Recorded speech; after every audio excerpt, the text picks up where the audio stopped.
Не буду я по воде стрелять, еще бочку прострелил. Пластиковую.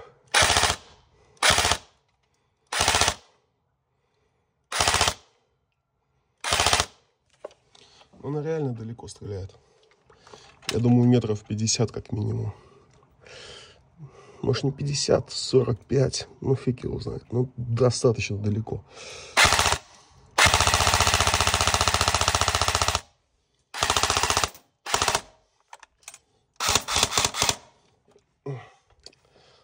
Так что, как-то, в общем-то, вот так вот.